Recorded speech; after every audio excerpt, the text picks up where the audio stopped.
Hi, it's Susan from Worldpeacefull. And my intention for doing the video today is really because I can see all the sad faces in the shopping centre. I can see that people are really concerned about the times we're in because it's never happened before. So what they're experiencing is uncertainty. They are confronted with also being at home with people in their family, or maybe it's flatmates, or maybe they're on their own. And maybe that sense of social isolation is getting really intense for them because we are often stuck with ourselves. When we're in situations of relationships, there may well be unresolved issues happening inside that relationship that have been put to the side. We got busy, and thought, I won't worry about that. But when people are under pressure, when people are under duress, when people are really scared, because the media keeps pumping out how many deaths are happening from coronavirus. We see coronavirus and people can't escape it, and they'll be getting overwhelmed. It's like any form of operant conditioning. When you have repeated messages fired at you, it goes into the subconscious much more deeply, and you have to be very careful about this because what it can create is paranoia. I've already seen people way over the top in their response to this. I've just recently got a place to stay, but I've been without a home, and I've been astounded by people not even offering me a place to put a caravan to plug in so that I have shelter, because they're saying, there's too many restrictions. Well, if we took a step back from that, government has to also become mindful of how these restrictions might actually cause harm.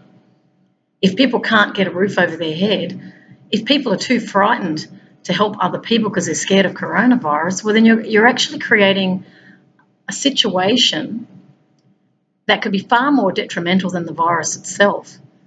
And there's a lot of questions around this virus. I know I have questions because on the one hand, the Prime Minister's saying it's a mild virus and most of us are fine.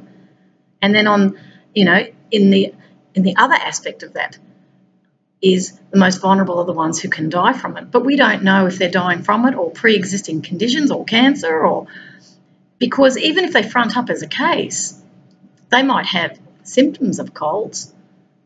It could be emphysema, it could be a whole range of things. That's not coronavirus. And then they may well be counted as a case. So then if we have a huge amount of cases, it looks like it's bad. So we need really accurate information. I think misinformation can happen through poor analysis. Also, poor information delivery in respect of these campaigns trying to inform people. If you keep focusing on the negative of deaths, you're actually going to create great fear in the public, and the public won't be able to cope with that. They will believe that they're not even safe stepping out of their houses. It will cause a lot of mental health. We've already got 1 in 4 having mental health issues in this country. We've got a scenario here where a government and governments and those in authority and those above authority who have influence have created a situation where the whole world is shutting down, and small to medium-sized businesses are actually possibly going to lose their livelihoods because they exist from week to week. There's also the issue of a cashless society. Many in the small to medium-sized businesses probably have done a lot of work in cash, and to be perfectly honest, some of them may well be doing cash because they can't survive if they were to be taxed on what they are earning. We've also got the issue of the big multinationals who are having way too much power, and who have, through donations, through personal contact, through buying access, have been able to gain access to political influence. This then can shift what becomes, what was, if you like, a societal priority can be shifted towards a business priority. And the argument there has always been about economic growth. Well, that situation is completely different now that the economy is being collapsed. Economic growth is a misnomer now. And I don't know if we'll recover from this. There's also the issue of $1 trillion in debt. I don't think the public, and I certainly wasn't aware, that the government's borrowing this money. My understanding is it's coming from the Reserve Bank of Australia. That's not a public bank. That's owned by, I believe, the Rothschilds' empire of private central banks. They own up most of them in the world. So that puts us in a debt position. That means then that once you become indebted, you can lose your assets. So I'm not keen on any of that. I would have thought the government would have printed money to ensure, at least in the short term, people don't lose money and have to go out of business. I'm just sort of sitting with this a little bit because I think there's really big issues around indebting nations. And it can put the sovereignty of a nation in some jeopardy if private interests are lending the money. We don't want that. We actually need to be able to generate a domestic economy that ensures that the people have at very least a basic to medium standard of living. There's lots of things that have to be discussed in this, and with this social isolation and not allowing people to gather, initially it was we could have gatherings of 100 indoors and 500 outdoors. Now that's just been whittled away under these emergency powers. We need accurate information on this virus. Is it a proportionate response would be my key question. Is the shutting down or orchestrating of an economic collapse and proportionate response to a virus, and are the numbers accurate, given that we have, certainly in Australia, 1,500 to 3,000 deaths per year from influenza and 18,000 presentations to hospitals? I would very much be interested in hearing back from any medical experts and people who have expertise in disease control. I also would like to know more about disruption, because that's been talked about over the last 1 to 2 years, and I'd like to know why that word has been discussed as disruption. It's come from government. I've certainly heard Josh Frydenberg talk about disruption, and here we are in the disruption. So I guess my question to government would be, and this will probably end up being an agora, I would like to know if there was prior knowledge of this pandemic. I also think that there needs to be public discussion around who created it, who patented it, and certainly through my blogs, it seems apparent that it has been certainly the coronavirus was partially funded by the Bill Gates Foundation, and Pilbright Institute were the patent, from my understanding, and I'll put links to this so people can investigate. Again, I'm just looking around to try and understand the problem, because it's causing huge social upheaval. I have real concerns about the mental health of the public. I also have concerns about deaths that might come as a result of people not coping, because they're under a form of house arrest. Like you can call it social isolation, but people are going to feel it's a form of incarceration. And like any form of incarceration, people will go stir crazy with that. Yes, they can go out and jog so many times, but there's going to become a point where people aren't coping with being stuck at home. And if there's underlying conflicts in the family, they're not going to cope. So I think what I'll do is I'll just, with this particular video, I might just try and be constructive in the help that I give as a peacemaker and a person who's also lived in uncertainty. And I've just done a previous video and talked a lot about, uncertainty and the work of Byron Katie as a tool that can be used if you're finding that you're just getting into a spiral around this coronavirus non-stop and you don't know how to free yourself from the fear. Because I think the anxiety and depression is going to come from this feeling of being under attack but not knowing by whom or by what you're being attacked. It's a form of a silent war is what we're dealing with here.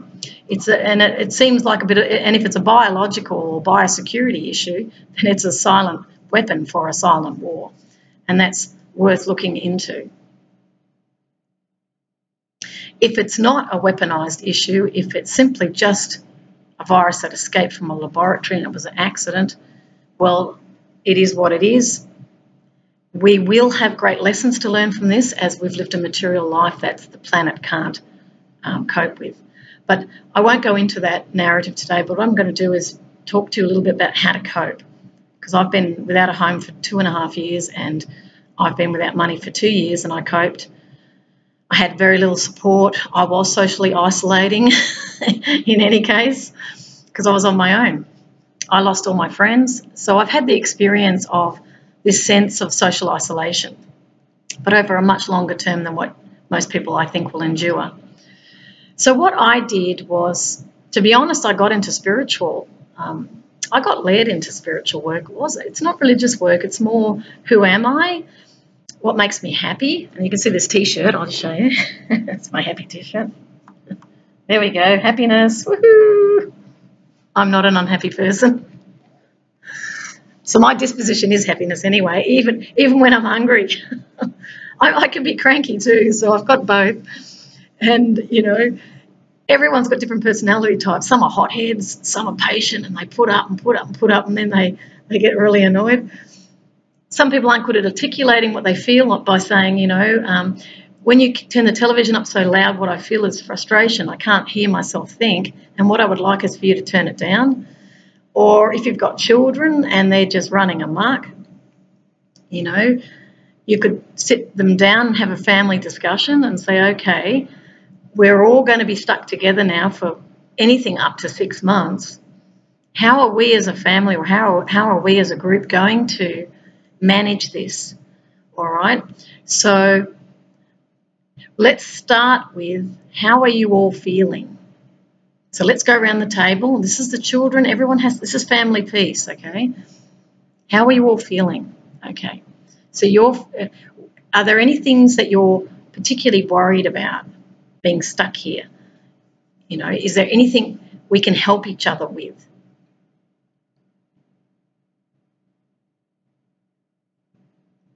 What sort of things can we do as a family to help each other?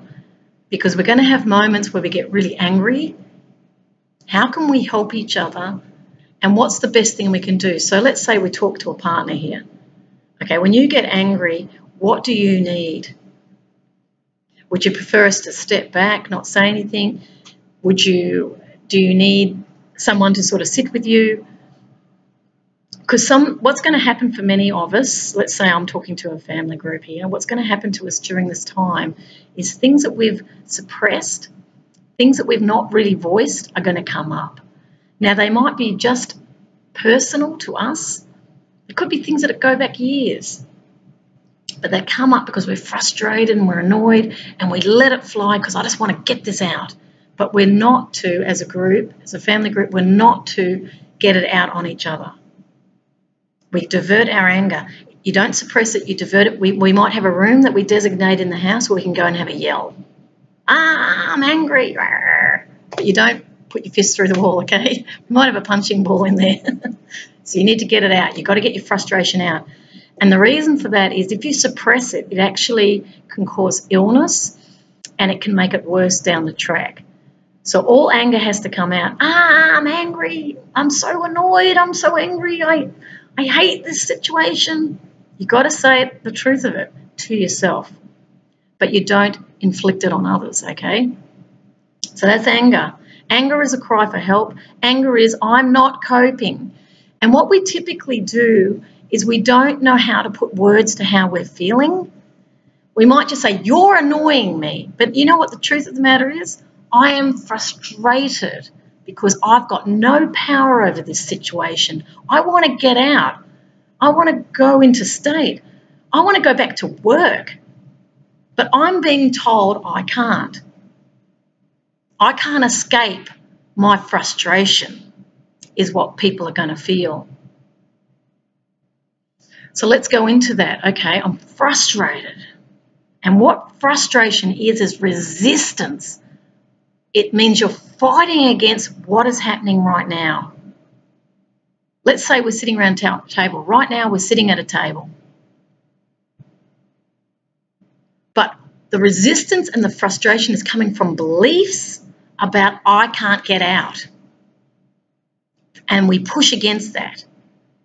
Or I have no power to change this, and we push against it. Or we take it out on someone. So that you have to redirect that. Okay, I'm frustrated. I can't. Okay, let's just then relax. Let's breathe. Let's do some breathing. I think teaching the family how to do meditation is very important as a first step on how to cope with this. Breathe in. Breathe out through the nose. Feel yourself very heavy on the chair because that's grounding. Breathe in. Breathe out. Let the shoulders relax. Breathe in. Breathe out. And what you're doing is you're just letting the breath relax you. It also stops this from thinking, and that is where all the stress and the suffering in the world comes from, is your thoughts. If you haven't mastered your state of being, you're going to be allowing all your fears and anxieties move you rather than being the master of them, and that's what breathing does. Breathe in, breathe out. Breathe in,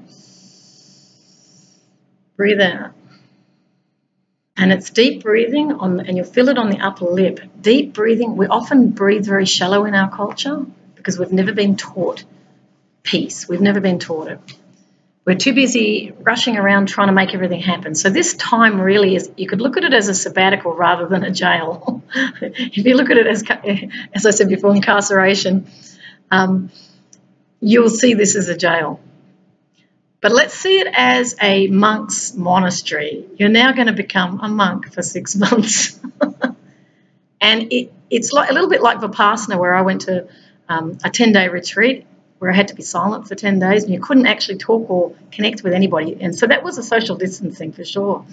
But we went silent with that, no eye contact, so that's real silence.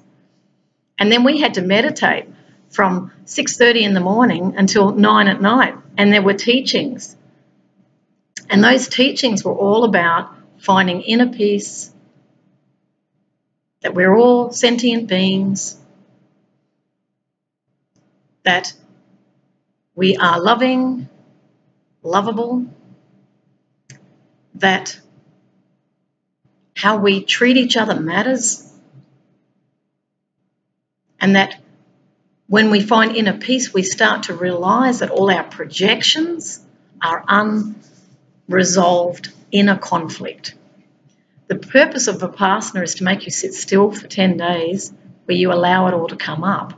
So what's happening in our society is a similar thing where you're going to be stuck. You're going to think you're stuck. You're actually not. Life has come around you to put you in a position where you can't run off and distract yourself. There's an intelligence in the universe, even though it looks like the government's doing it all. And I have many questions about what the government's doing.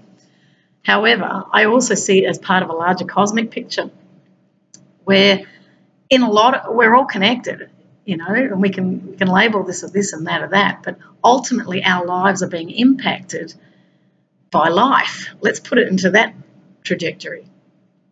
And it's forcing us to stay put. So life is forcing us to stay put where we wouldn't do it. So let's just say from a peace perspective, you're being forced to look at yourself. Because I believe that's true. We are being forced by life to deal with what we haven't dealt with in the past. You can go to my previous video to look at the work of Byron Katie. You can even go to Byron Katie, thework.com, to look at how to question thinking in a form of questioning, which enables you to look at your fear. And then you turn it around, because all fear is false evidence appearing real, and it's all projection coming from within you. It's not actually, even if you sit yourself in front of the television and you get indoctrinated by all this fear, you put yourself there. You have to own that. Why did I put, because I don't want to miss out on, I want to find out what to do next. And you'll find out what to do next. Life will show you what to do next. But you've firstly got to learn how to be still within yourself so that you're not reacting to life, but you're responding to life. You're not fighting against it, but you're flowing with it.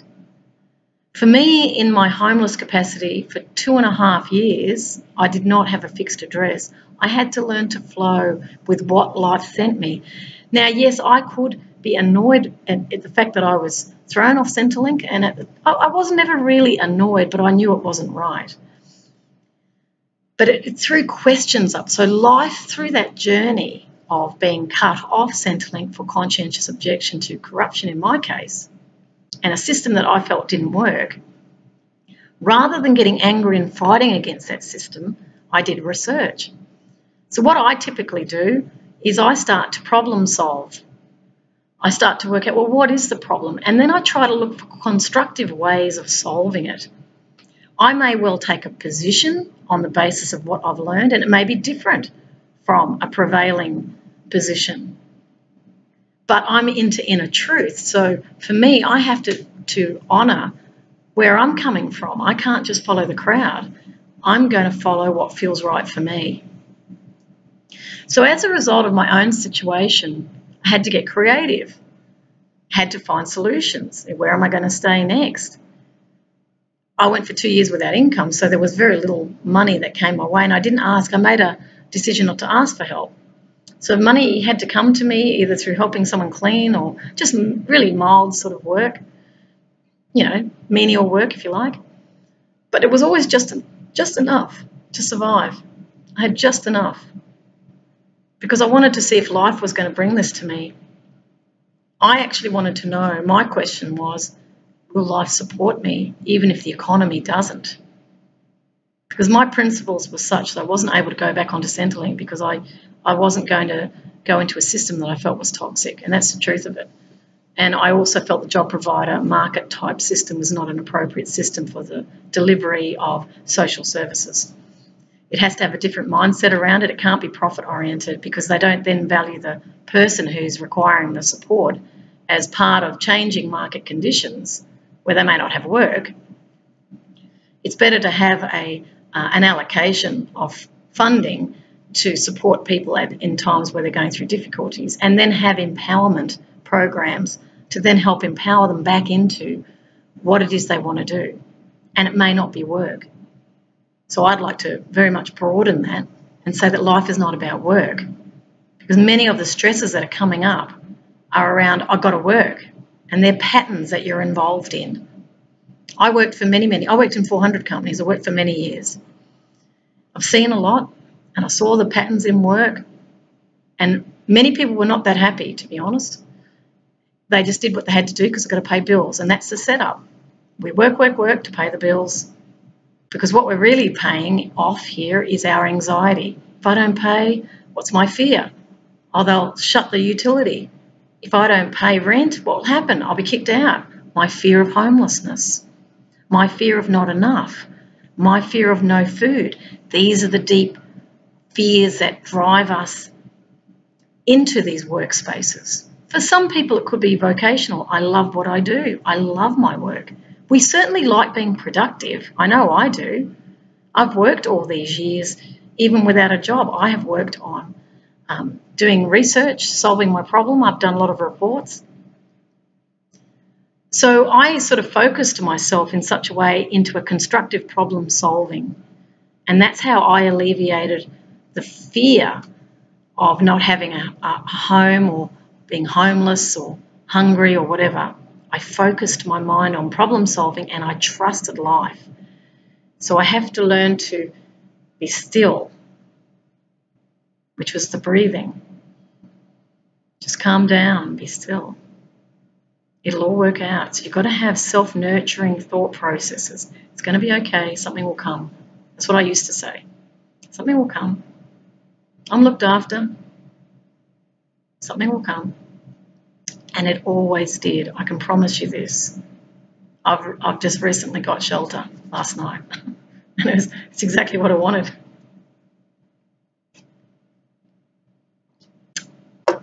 I like coffee, and I always had a coffee. Even when I only had a few bucks on me, I could always get $1 coffee. So is the cup half empty, or is the cup half full? Even when I had $5, cup's half full. Isn't it great? I got $5. I laugh when people go, I haven't got much money. I've only got 10,000. And it's like, I was living off $5, $20. Sometimes I had no money. And I just went, okay. I always felt abundant though. I always did. And that's the true wealth. It's not actually in the money. It's not in your bank account and the digits or cryptocurrency or whatever you want to use as a medium of exchange. The real wealth is actually within us. It's the feeling of abundance. I live in an abundant world, and our earth is abundant. We're the ones that have imposed an economic system over the top of it, and we've costed everything. Every inch of land is costed. I own that land. It's mine. Property ownership came out of that economics. In truth, none of us own the land. When you die, there goes your title. It's like the earth is 4 billion years old and you do not own it. Not one person on this planet owns this planet. It's a living, breathing entity, absolutely abundant with life.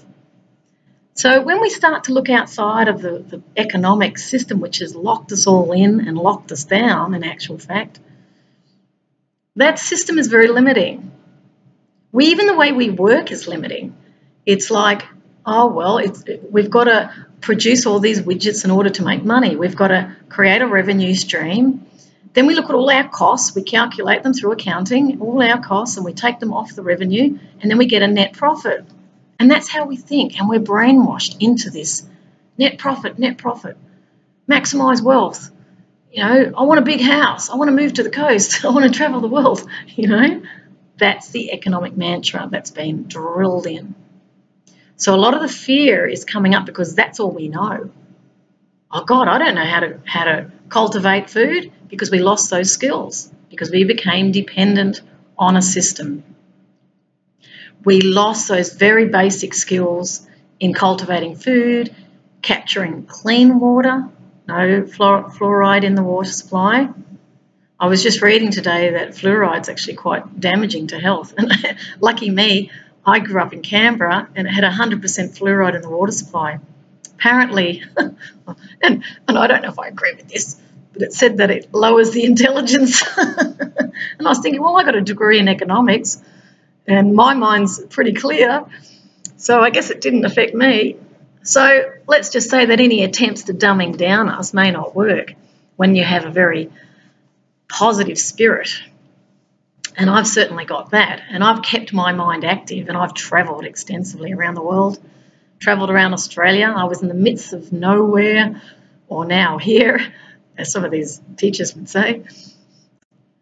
And looking out at the desert in Australia, it was amazing. And everywhere I looked, there was no one. It was just desert. That was when I was driving across the Nullarbor Plain. You know, I've driven down the centre of Australia. I've stopped off in Alice Springs. It was fantastic. Seen the McDonnell Ranges. Awesome. You know, you can really see it's the stuff of spiritual stories of the Indigenous and how amazing they are. 50,000-year history of surviving on the earth. They're the ones we turn to for survival. Sustainability has nothing in common with survival of those who know. So the Indigenous around the world will be fine because they can just tap back into their traditions of knowing where to find water, where to find food, how to cultivate food. It's those of us who have been raised in cities, we've been technologically, in a sense, contained. You might think it's expansive with the internet, but we're actually contained in a lot of ways. We've got all these labour-saving devices, so we're not sweating, you know, to scrub hard. You know, it's good for the spirit to do hard work. You know, I enjoy hard work myself. Physical hard work's good for you. It's not about blue-collar workers or white-collar workers. You know, it's about do some hard work, get your hands in the soil. Have a go at fixing the engine. See, I would have liked to have been taught mechanics. So we're in a world that has made us more and more dependent. You know, we need the money, we need the money. How do I buy the food? Because we don't know how to grow it. Nature gave it to us all in abundance for free. The whole natural system is free. We humans created the money system.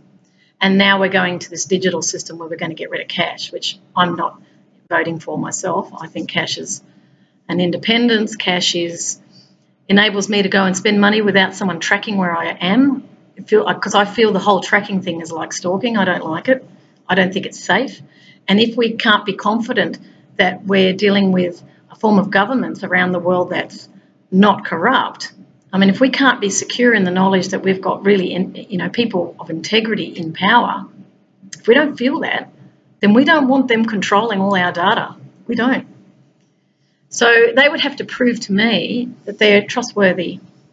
And at this point, because I've been doing research on the corruption that's going on in lots of companies, and in certain countries, their penetration into government, where they're actually calling the shots, and then we've got the media being controlled by ideological groups, I have questions around all of this, and it's like I can't be sure who I'm dealing with.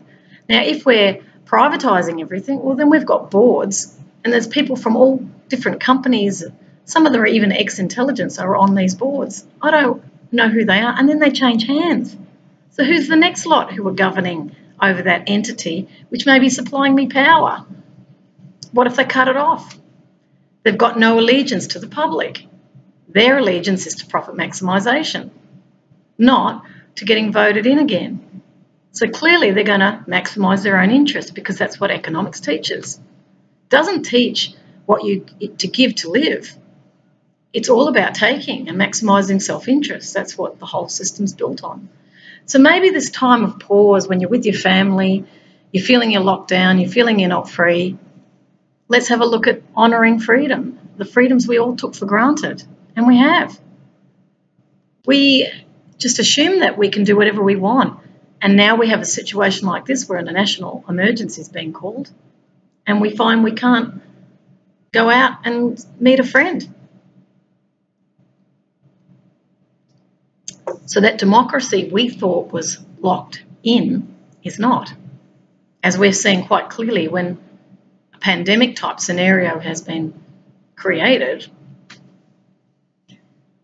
Everybody's going, well, it makes logical sense that we wash our hands, we keep social distancing, we don't cough on people, we cough like that. These are all common sense instructions.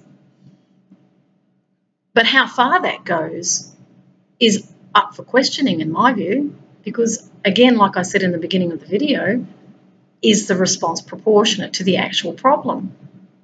Is this virus dangerous? If the Prime Minister's saying it's a mild virus and it's not dangerous to most of us, that needs to be looked at.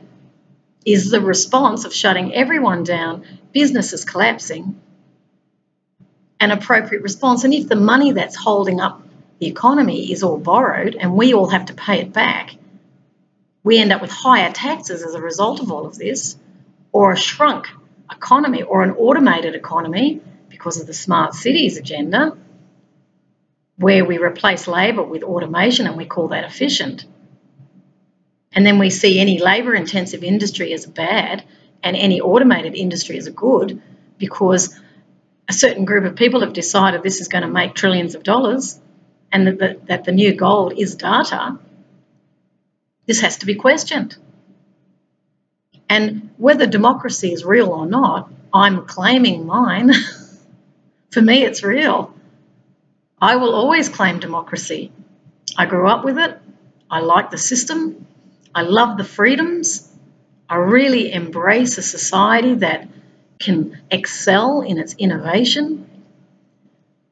I really enjoy that. I like freedom of speech because I want to share. I'm a communicator. It's my nature to do it. If I'm told I can no longer speak my truth or ask questions, then that's not a society I want to live in. I won't be voting for that. And even if it means I get marginalised, again, homeless with no money and food, that's okay. I've done it before, So I have to stay true to me, and that's what makes me happy, truly happy. My assessment analysis could be wrong, and that's fine too. Someone could come up and say, look, you've got that wrong. Here are the facts. And these are fair and clear factual information. I'd go, okay, I'm wrong. You're right. That's great. Thank you for telling me. Phew, thank God you told me now. So I'm not hard and fast on I am the way and the truth and you should all follow me, not at all. I can only say this is my way and this is my truth and I follow me. And I would expect you to do the same for you. So going back to our family scenario with frustrations, with anger, with frustration, bullying, because you're feeling powerless, unconsciously you might start bullying and get nitpicking over things that people are annoying you with. Might be tapping, could be noise, and you're getting angry and it's really bugging me. But you know what? It's not the noise that's bugging you. You are feeling frustrated and you haven't owned it. So you'll go, oh, that tapping is driving me mental. And I know I've had moments like that where I've just gone, ugh. But when I take breaths, breathe in, breathe out, calm down, their tapping's not annoying me, I'm annoying me with believing the tapping should stop. So the moment we go into resistance, you should stop. When we do that, we're not owning our own frustration. We can dialogue and say, I can see that you're enjoying tapping or whatever it is you're doing, and I really don't want to upset you with that. But at the moment, I'm just feeling a bit frustrated and I'm not really doing it well. I'm not able to calm down from this. Would you mind just stepping over there, for example, or can you go into another room? That would really help me. So we have to deliver our discussions in ways that is respectful of the other person. You know, the kids will do what kids do. They'll run around, they'll make lots of noise, they might even, break something. That's what kids do.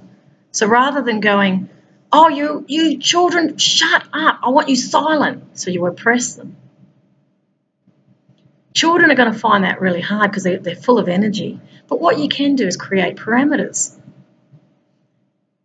Inside, we don't run around the house. Inside, we all sit together and we'll watch TV together, or inside the house, we're walking. Outside the house, you can run around, you can scream, you can make lots of noise, and that's fine because you need to get the energy out. You're a child. If the children are speaking back and they're getting really nasty, angry because they're frustrated, you say, how are you? Hang on a sec. You've just sworn at me. I want you to stop just for a moment. Sit down. Let's have a talk about this. Now, how are you feeling? Oh, because they don't know how to articulate how they're really feeling because we're not taught to really tune into our feelings. How are you feeling? I'm bored. I'm really bored. I don't know what to do. Okay, that's good. Thank you for telling me that you're bored. Now, when you swore, why was that? Why did you swear? Oh, I just feel angry. Okay, you're feeling angry. That's good. Feeling angry. Okay, feel those feelings. You feel what you feel. What can we do you think, to deal with the anger that you're feeling? Maybe we can go into the other room and scream it out. You could do that. Just in the short term, and then you can come back and we'll talk about it. Okay, you're bored. What is it that you love? Let's talk about the things you really love. I love soccer. I love being with my friends. I want to go to school. But that's a new one. I want to be with my friends. I don't want to be at home. Okay, those are the things you don't want. Let's look at what you do want and what we can do at home. Let's look at that possibility here. Okay, you can draw. Let's look at these paintings. I've got some paints. How about we do some painting here? I'll do some with you. We'll get you started. What about chess? Have you ever played chess? Monopoly? Because the thing is, if you're getting them on the games, the electronic games, cyber games, it actually can drain them because they're in front of an electromagnetic unit here. It can entertain them for a time, but just be mindful of what you put them in front of and not for too long, not too much screen time, because it actually can affect them. I wouldn't put any child in front of violent anything because it programs them. The simulations that the soldiers used were violent video games to train them to kill. So don't do it. I know the kids will fight you on that. We want to play those games because they see it as fun at this time, but they don't realise it can impact them, their mental health as well.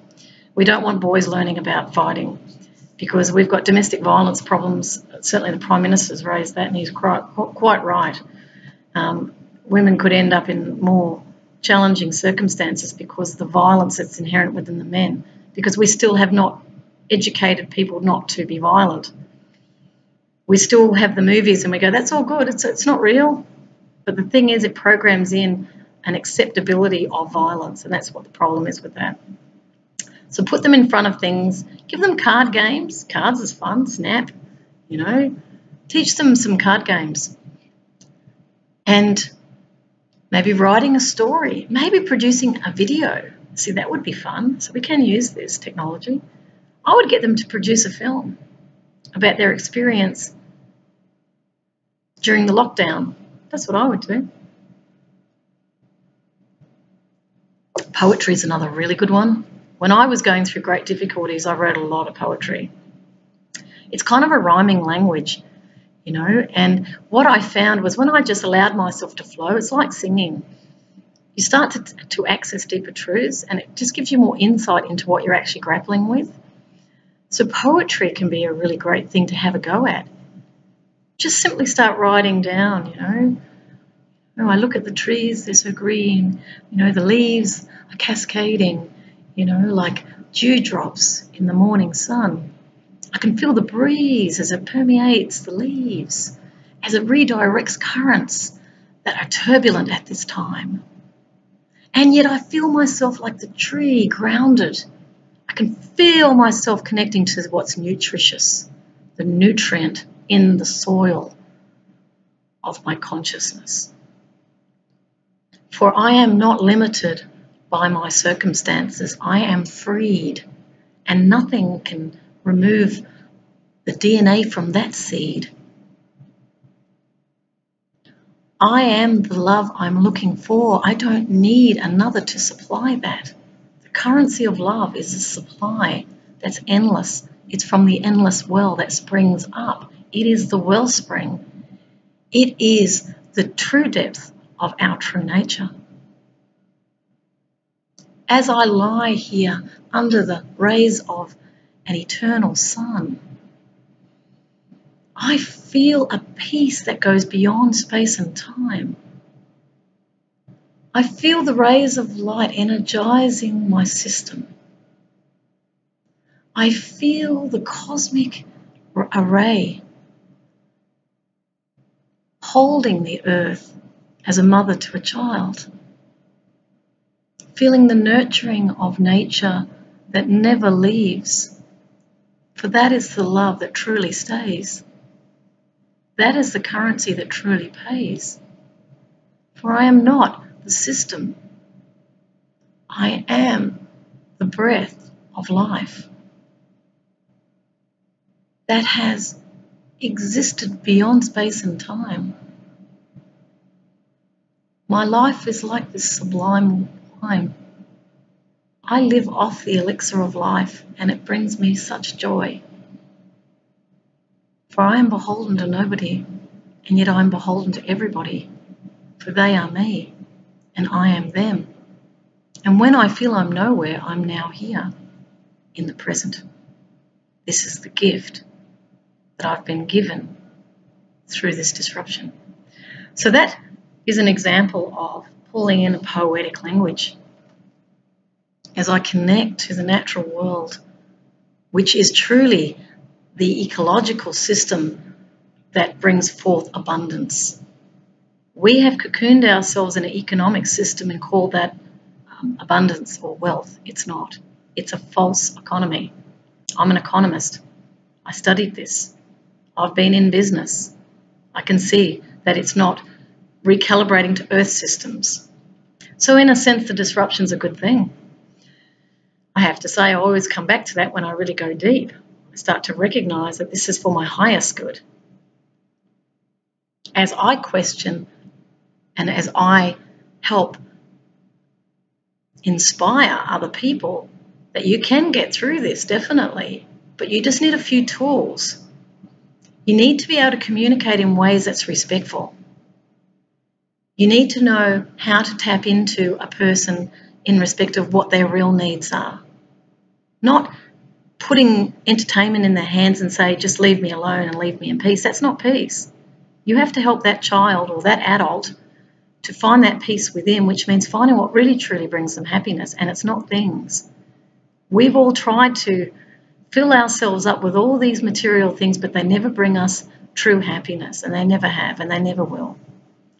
So to find that true happiness for me has been, as I said, I went into a spiritual setting, if you like, and I started to read books. I was definitely guided. I know that for sure. I found conversations with God. And I'm not saying I'm religious, I'm not. Although I know that there is a higher intelligence, and that came to me. I grew up atheist, and for most of my up until 30, I was starting to question these things around 28, 29, I think. I respect all religion, of course, when I say that, even if I say I'm not religious, I think everybody should go for whatever makes them happy. And it could be a life of religion, it could be without religion. It could be, you could be an artist. That could be your religion. That's fine. Whatever brings you happiness is the cue. That's what you need to be doing. If you're not happy and it's a task and it's boring and it's bloody repetitive, that's not your calling, because you're not jumping for joy. See, no one gets out of bed going, yay, let's go. Most are going, oh, God, I'm tired. I've done 60 hours. We're on a treadmill of our own making, and it's not bringing our world happiness. And I suspect this disruption from a higher perspective has come in order to help us to reconnect with what makes us truly happy.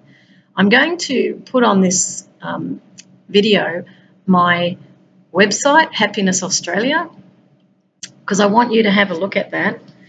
I'm also going to perhaps read a few things about consciousness, because we're kind of educated by our society. We go to school, we learn this is right, this is wrong. We go to church, this is right, this is wrong. So we're constantly being told about what to do, what not to do. The way of peace is really about tapping. It's not to deny any of that. By all means, learn those things. Go to school, go to church, go to your mosque, go to wherever you go. Go to your yoga group. I'm happy with whatever makes you happy. I really don't mind. And it's not for me to say this is better than that. It's not. Whatever makes you happy is the best thing you can do for you. But for me, what I learned about was consciousness, and I lifted my consciousness. And in truth, my consciousness actually shifted. And I actually was over in London. I was with my husband at that time, and I was working as a market analyst in London. And I did have a shift in consciousness at that time because I was going through a lot of hardship. So what will happen to some people on this journey right now is they're going to actually change. For me, when I went through a lot of crying, I wrote a lot of diaries because there were a lot of hurts that I had in my earlier life, and I had to really deal with it. I had a beautiful husband too. I was very lucky. He was very kind, very, very good man. So I feel very blessed that he came into my life when he did. So with this shift in consciousness, I started to come across material that I wasn't looking for, but I just found it. Lao Tzu was one. So Lao Tzu is an ancient, he was ancient Chinese librarian in actual fact. He worked in the court of Henan, I think, for an emperor. But he was a mystic. And he wrote a book called the Dao De Jing, and I highly recommend you go and have a look for it. Daodejing, or it's Tao Te Ching. So Taote, and then Ting. Can be pronounced either way. That was kind of a beginning for me, and I really resonated with the sonnets, a lot of wisdom. This was a wisdom teaching. And it was about staying below. It was about learning the right moment to cross the great stream. It was about questioning the weapons of war, I remember, omens of great destruction. It was a real beautiful teaching. And when I read it, I just could see it as amazing. The I Ching is another really interesting one. I did want to spend time actually analysing it because I did economics, so I wanted to have a look at social ordering, as the Chinese had done. I'm not a real fan of the complexity of social ordering, but I respect diversity across cultures. And I'm not in their shoes, so it's difficult for me to critique. And even as I'm speaking to you right now, I'm also teaching you peace as I'm saying I'm not in their shoes. So instead of hating the Chinese or disagreeing with the Chinese, I would say I am not in your shoes. From what I'm understanding about this, I probably couldn't live that way given where I come from. But if you choose to live that way, that's your choice and I honour it. That's what the peace perspective does. Could be an argument about politics. I may not agree with what you're saying about the government. I might think this about the government. But you have a right to have your say, and I support you in that right because that's a freedom of speech. But if I was to fight you and say you're wrong and I want to suppress you and you're not to talk about this again, that's suppression or repression. And all that does is boil up that frustration that we talked about very earlier on. So we don't want to fight and have combat here and win the argument because the ego within wants to win because actual fact it wants power over the other. I'm right, you're wrong. That's how power works. It's very subtle. When you're empowered, you don't need to win the argument. You'll just go, that's an interesting perspective. Maybe you're right. That's what peace does. It goes, maybe you're right. I could be wrong. I could be right. You could be wrong. Who cares? It's not about right and wrong. It's about, does this serve you or does it not? And then I relax into that. That's what creates peace for me, is an open-mindedness that allows diversity to exist. All these fights we've had across the world, all these various groups that have been suppressed, the prejudices, the discriminations have all come from I know better than you and you don't.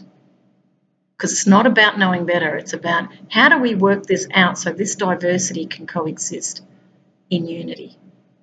Diversity within unity. Same applies to families. Instead of bullying and dominating a party so that you get a feeling of power from it, why don't you just address the power that you feel that you need? Because it's powerlessness that drives bullying. True power does not need to control or bully anyone because it trusts that there is a natural order that emerges from chaos, what appears to be chaos, even though this is not chaos.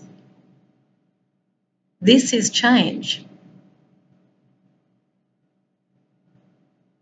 This is a recalibration, and it's also, because we're changing the way we do things, it's changing what we would call in sort of higher perspectives, frequency. Our Earth is moving to a higher trajectory.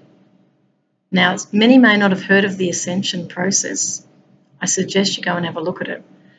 Another thing to have a look at is the law of attraction. What you think about, you bring about. If you think you're annoying me, then you're going to attract to you, because the mind is electromagnetic. We are electrical.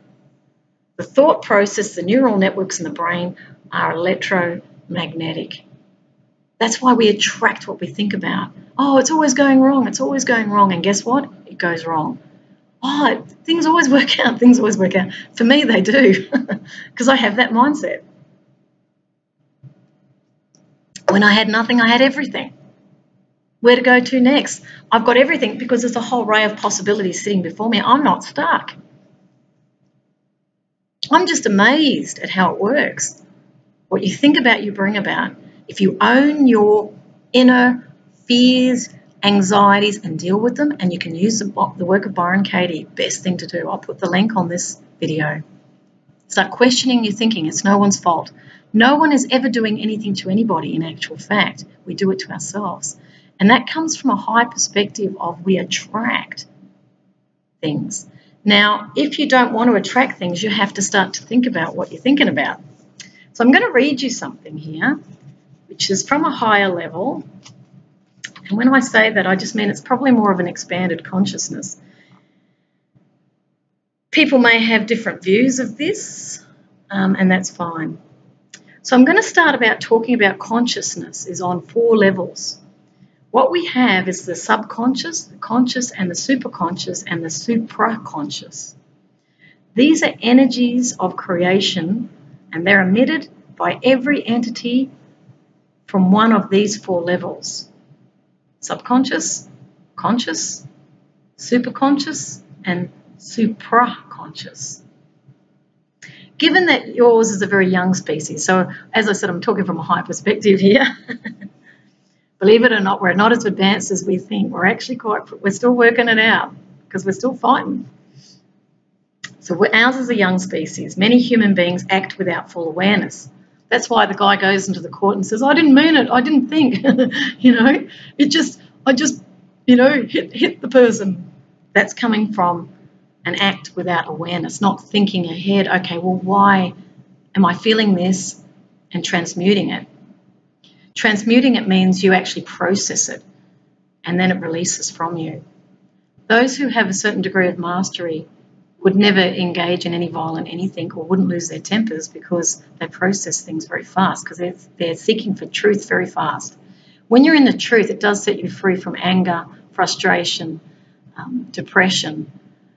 A lot of the negatives just disappear once truth becomes your intention. And I'm not talking about right or wrong when I say truth. I'm talking about what aligns with nature. So you'll have to learn more about this. So those beings who act without full awareness of how they are doing and what they are doing, this is the reflection of a young species. They produce their creations and thus their experience. So you may create something. You may create a conflict, you might create an object, you might create peace. That becomes your experience of it. From a particular level of consciousness from which they are viewing life and making decisions. But they may not be doing so with full awareness of absolute intention regarding which level they are operating from. So are you operating subconsciously? I didn't know why I did that, Or consciously, I am deliberately going to bully you, or I am, going to do this. That's conscious. Superconscious is higher, but we'll get to that. And then the questioner says, it would sure help for me to have an illustration of this because you lost me around that last turn. The answer then is, well then, here are some classic examples. One I offered earlier is of a person healing a wound. That person is creating from the subconscious level, sending, for example, white blood cells to the site of the small cut. So you don't consciously heal your cut, but from a subconscious level, the white blood cells are being sent to the site where the cut is. So there's a consciousness in your body doing it. And that person most often has come from this level of consciousness without even thinking about it. See, the blood circulates not without our thinking, it just circulates because there's an intelligence that does it. So they may not have had full awareness of what they are doing and how they are creating. A person rushing to the airport is creating from the conscious level, and that person most often has come from this level of consciousness because they are thinking about it. Coronavirus, everyone's thinking about it. They usually have a full awareness of what they are doing and how they are creating. A person pushing someone out of the way of an oncoming bus and risking their life in doing it is creating from the super conscious level. So sacrificing yourself for a greater good is super conscious. When I work on peace, which I've done for 18 years now or more, 23 years I think, I've done that from a super conscious level because I am, in a sense, sacrificing my life. I'm not going off and having children and getting married again and working. I've actually been spending all my time working on peace so that I can help others. And that person has come from the level of consciousness after thinking about it. So an instant positive reaction to save someone is a super conscious thing. Or you might be working for years on something not knowing that you're actually doing this, but you are actually doing it. So by putting the data together so rapidly that it appears they did not think about it, they always have a full awareness of what they are doing and how they are creating. That's in a superconscious, or they may not be aware. So, sorry, what it's saying is they are coming from full awareness, okay, but it happens very rapidly. So you don't have time to think about it, but your intent is to save that person. That's superconscious. A person choosing to awaken themselves and their species by being a demonstration and a model of their true identity is creating from the supraconscious level.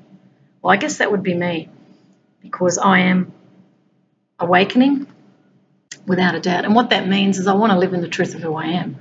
I'm not seeking to be something that everybody approves of. I don't care about having a beautiful house so that you all get impressed.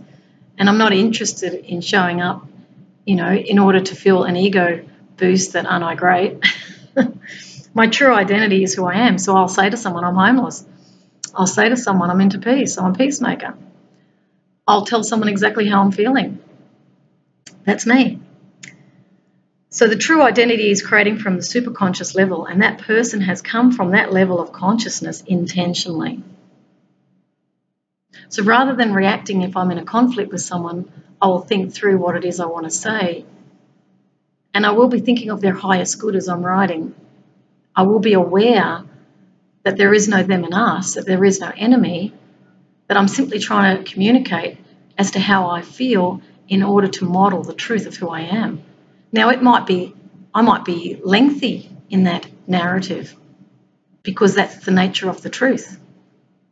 In a busy society where you haven't got time to stop and we've got 1,000 emails, you're going to do quick responses. So you're not going to have quality time with anyone.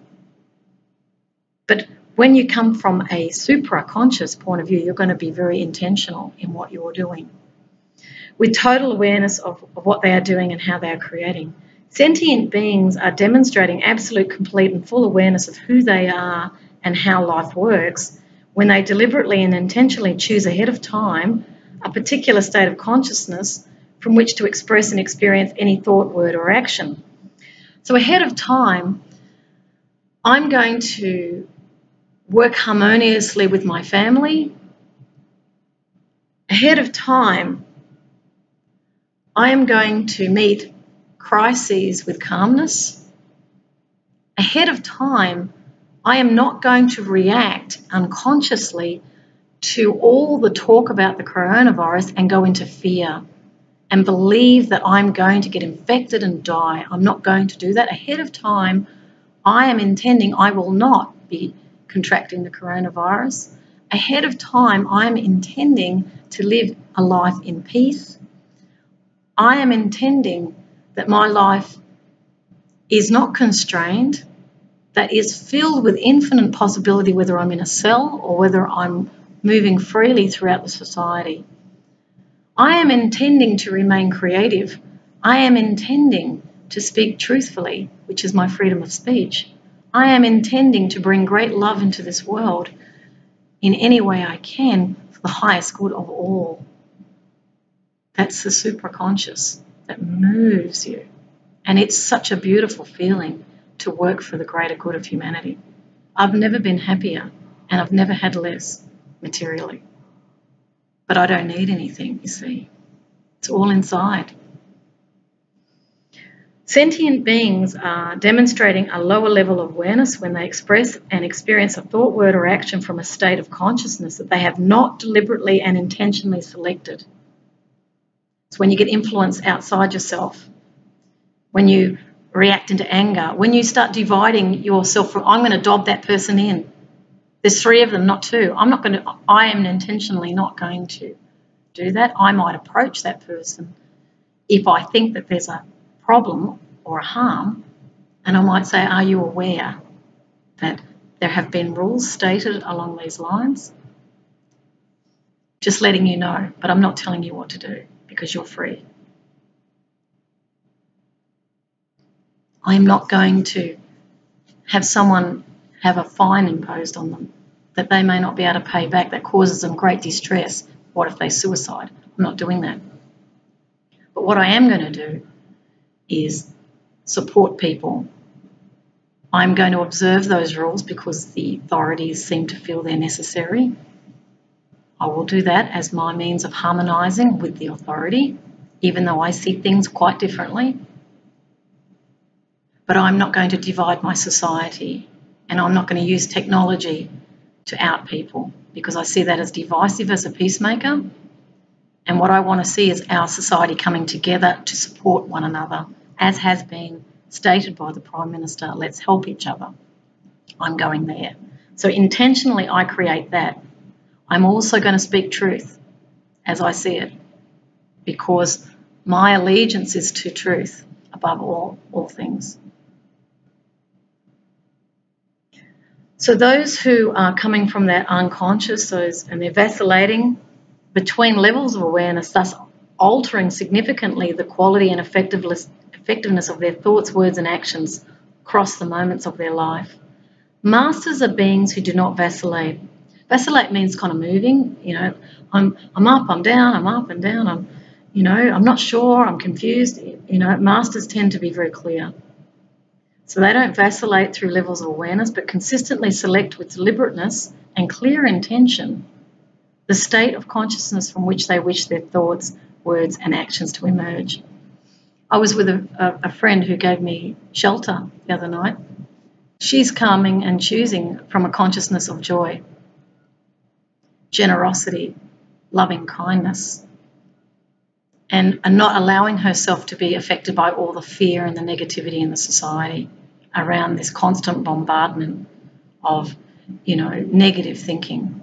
So we all get to choose, and my video here is to assist you, just very briefly, with how to deal and cope with these times. You have to become very self-conscious. Pause before you blurt things out. Think through what it is you're truly wanting. If you want family peace, you all have to come together and say, okay, this is going to be challenging, but we're going to work together as a family. We're going to get closer through this time. We're going to get to know each other. We're going to tell stories. We're going to write poems. We're going to play cards. We're going to go walk out in nature. We're going to explore this beautiful space, this moment in time, which is a gift. We've been given a gift. We're not going to make our lives all about work. Yes, we might work from home. We may want to think about, do we want an online reality as the world of work in the future, because that's what's coming. Become aware of the possibilities here. Maybe we have eco-villages. Maybe we have decentralized cities in the future. There's no problem with viruses if it's decentralized. It means we're all separated anyway. You can contain it. Are we going to truly live sustainable lives where we have our own water tanks? We have free energy. We have community where we actually see each other face to face. We know our neighbours. Where we go dancing, we have fun. We find that clown within ourselves. Or are we going to, and I'm not necessarily saying the other world is a dark world. I mean, I personally, it doesn't resonate for me. But for some, they may want that world, and that's fine. You may want an automated artificial intelligence world where everything's done for you. You might want to talk to your speaker and get it to turn on. You might want everything labour saving. That might be the world you want. You might want to work from home on a computer. You might be okay with the electromagnetic smog that you're all living in when we emit radiation like this. That may well be a choice people have, and that's fine if you want to do that. I personally don't want to be in any radiation. I don't want my health impacted. I don't want to get any sort of cancer from phones. I don't want my body bombarded with frequencies that I don't know anything about. I personally don't want my data gathered, whether I'm on Facebook or whether I'm on social media or whether I'm on my Microsoft Windows. I don't want someone looking through my windows at me. I don't want them gathering everything I do and then storing it. I want privacy. So these are choices we all get to make. Someone else might say, well, look, I've been raised in all of this and I don't have a problem with it. I would say go for it. So I'm not saying I'm opposed. I'm just saying there is a choice to be made here. So we're looking at a complete restructuring of our world right now. If the small and medium-sized businesses all collapse, we will have that replaced with artificial intelligence and automation. Do we want that sort of world? Or do we want another sort of world, as I described with the eco-villages and, you know, living closer to the earth, maybe inside the earth. We might even make houses underground. And then you don't need to warm or cool your house because the temperature underground is actually stable. I've been to Cooper Pedy in South Australia, which is an opal mining area, and they all live underground. And it was so dark, it was beautiful. Temperature was perfect, so you never get cold. You'll always be warm. I think underground could be fun. Do we want clean air? Okay, so we have to look at, are our industries polluting too much? We have to look at our health. We're talking at the moment about one virus, but what about our overall health? What about dementia? What about cancer? What about all these autoimmune diseases that are happening? You know, we need to look at what are we doing in our world? What sort of chemical cocktails have we created in our world that are making us unwell? Why are we all detaching from each other when people are safe? Majority of people are safe. I've been all over the world. I found nothing but beautiful people everywhere. When you communicate with people, you start to see that they're lovely. Yes, there's a few that have problems, but we need to tackle the problem, not hate the person. Even violent people need to be helped in respect of why they're lashing out, because they're acting from the unconscious. There's unconscious needs that were not met. Sometimes they don't know what they're doing. They get out of control. We've got things going on out of control around us in the world because they've not been proper oversight or government oversight. We're seeing the privatisation of assets, public assets. That needs to be looked at. That then means we don't have a say over it because we don't own it. Ownership becomes voting rights. Do we want that? What is citizenship? Is citizenship compliance, or is the citizenship within a democratic framework where we have rights? What about the Australian Bill of Rights that was not passed on the 24th of March this year? I had a quick look at it. Andrew Wilkie, the MP from Denison in Tasmania, he submitted on I think it was the 13th of September last year, or the 16th of September last year, an Australian Bill of Rights. Why did he do that? Because he believes we need a Bill of Rights to protect us. He was seeking to protect the Australian public. That was not passed on the 24th of March. We need to look at that as a country. Do we want a Bill of Rights? I've heard some politicians say that we'll never get a Charter of Rights. Well, yes, we will. ACT has a Bill of Rights.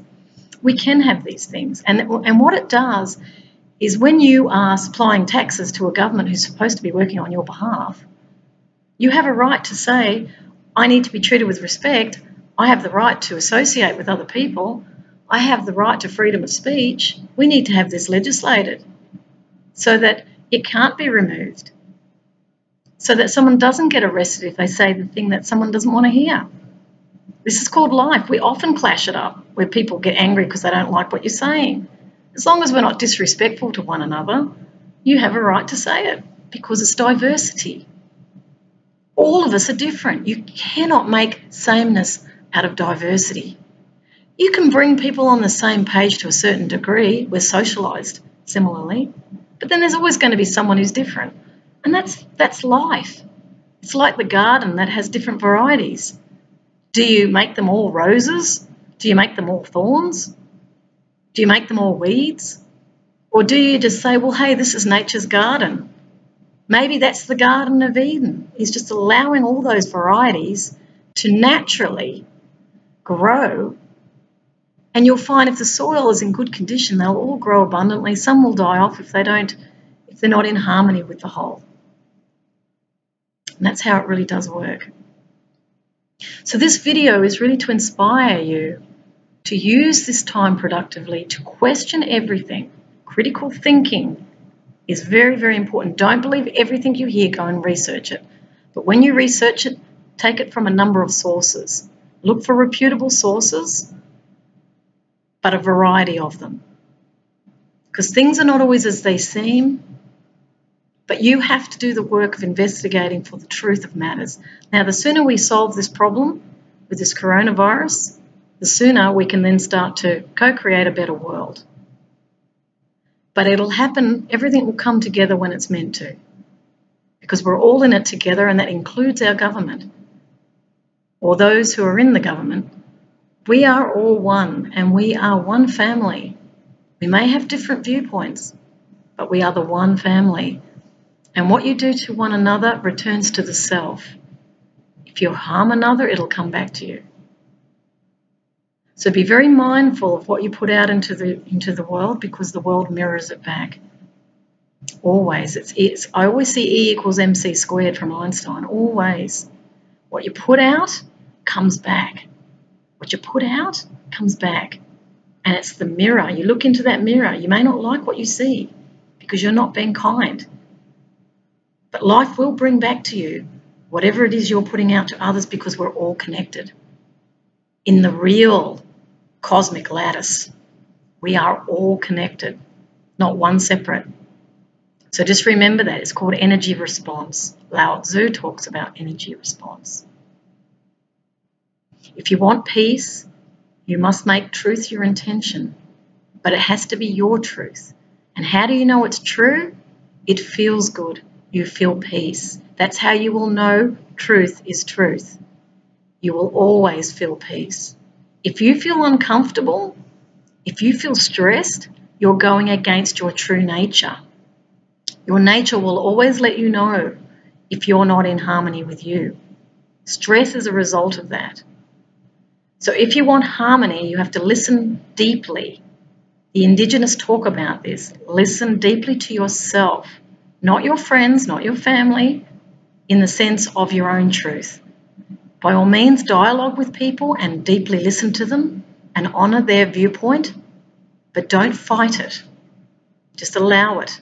Speak your truth quietly and calmly, and listen to everyone, no matter what you think of them. Everyone has a right to speak their truth, and it may change. So with that, thank you for listening. This has come from great love, this video, and I've brought up a lot of subject matter because we've got to start to both think and feel and reach for a higher consciousness, because we are awakening on this planet. This time is the most exciting time, even though it's uncertain. Great creativity arises from uncertainty and spontaneity. That's where it gets very interesting. As long as you don't lose your nerve, stay at peace, get out your frustrations, write a journal, get it out, but not on people. Find the truth, and it will set you free. I'm from Worldpeacefull. If you want to go to my website, www.worldpeacefull.com, or Happiness Australia. That's ha.worldpeacefull.com. And if you want to look into the anti-bullying material, go into biz.worldpeacefull.com. Thanks for watching and listening. Bye.